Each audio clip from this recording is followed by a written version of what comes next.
कि आप इनके लिए कुछ सत्कर्म करो। कौन सा सत्कर्म करूं मैं? क्या सत्कर्म करूं मैं? अरे वेदों से ज्यादा, गीता के पाठ से ज्यादा सत्कर्म क्या हो सकता है? नारद जी इस मामले में बड़ा विचार मगन हो गए और हर एक संत साधु कोई छोटा बड़ा जो मिलता उससे पूछते कि भैया कोई विशेष सत्कर्म बताओ जो वेदों से भी आगे हो, जो गीता से भी ज्यादा प्रभावशाली हो आम आदमी के लिए, कि भक्ति महाराज इसके मन में स्थायित हो जाए, ज्ञान वैराग्य पक्के हो जाए। पूछते पूछते पूछते नारद जी पहुंच गए बद्रीनाथ। बद्रीनाथ पहुंचे तो 4 संत सनकादिक भाई हैं, ये सनातनी संत है। हमारी दुनिया में जब ब्रह्मा ने सृष्टि रचना की तो सबसे पहले इन्हीं संतों को अपने मन के संकल्प से पैदा किया। बोलो सनकादिक भगवान की जय। देखो पहला मन से पैदा हुआ आदमी जो संत ही था, उसकी साधना क्या थी? वो साधना क्या करता था भला? पहला आदमी जो भगवान ने पैदा किया उसकी साधना थी हरि शरणम हरि शरणम हरि शरणम हरि शरणम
लेकिन बैंक मैनेजर बन के भी एबीसी ही लिखनी है, कुछ और नहीं लिखना। वो एबीसी का रंग रूप बदल जाएगा इस बेस कम करे से। एबीसी का रंग रूप बदलेगा, बस आगे पीछे हो जाएगा। BAT बैट अबैट भी बल्ला नवी चीज हो गई है, तो BABC BAT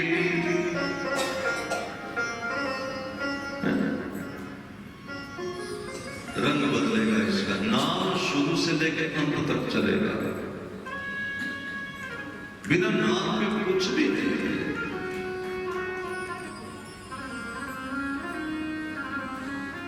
अब महाराज सनकादिक ऋषि ने पूछा, नारद जी आप उदास क्यों हैं? संत तो उदास नहीं होते, जब भगवान के खास होते हैं उदास नहीं होते। नारद जी ने कहा, दरअसल चर्चा ऐसी है कि भक्ति महारानी बड़ी दुखी है और मैंने वेद सुना दिए, गीता सुना दी, तीर्थ चारों तरफ थे, लेकिन तीर्थ काम नहीं कर सके, वेद काम नहीं कर सके, गीता काम नहीं कर सके। उस पर भी भगवत वाणी ये है, इसके लिए सत्कर्म करो। हम हैरान है कि वो सत्कर्म कौन सा जो हमें नहीं पता आज तक। सनकादिक ऋषियों ने कहा, नारद जी किसी चीज की महिमा बढ़ानी हो तो आप जैसा ही महापुरुष चाहिए, जो खुद नीवे हो जाते हैं दूसरों को मान देने के लिए, खुद को बेकार साबित कर देते कि सामने वाले को सम्मान हो जाए। क्या आपने पहले भागवत नहीं सुनी? क्या आप भागवत की महिमा नहीं जानते?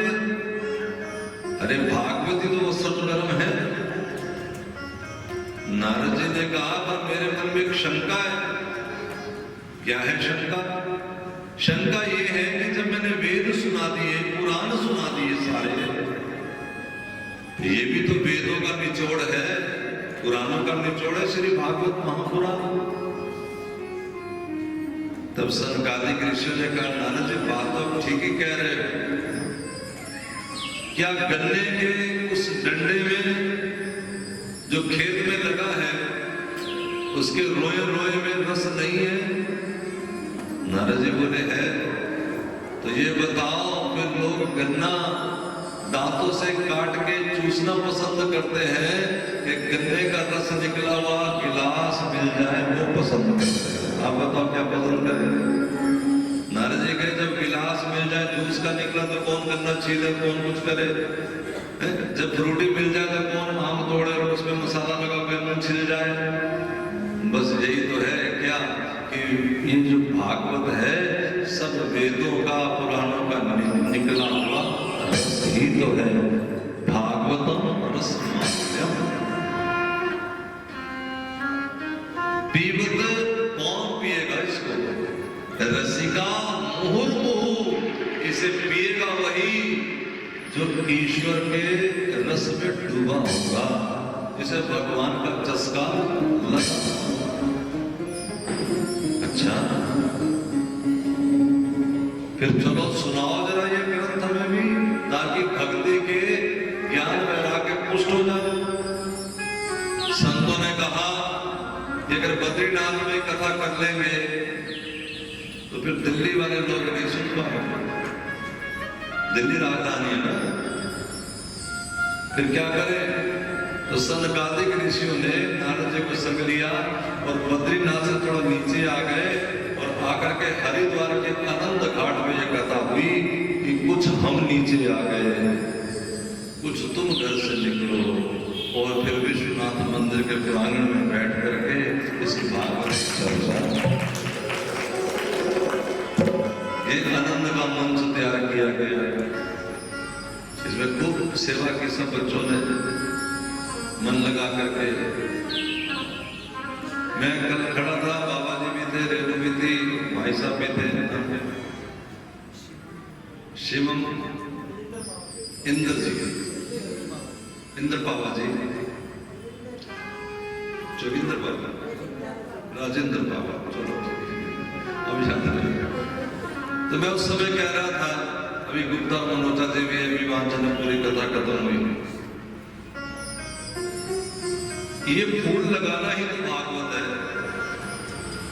इसमें यही सुनाया जाएगा, बस समझाया जाएगा जिसकी समझ में आ जाए।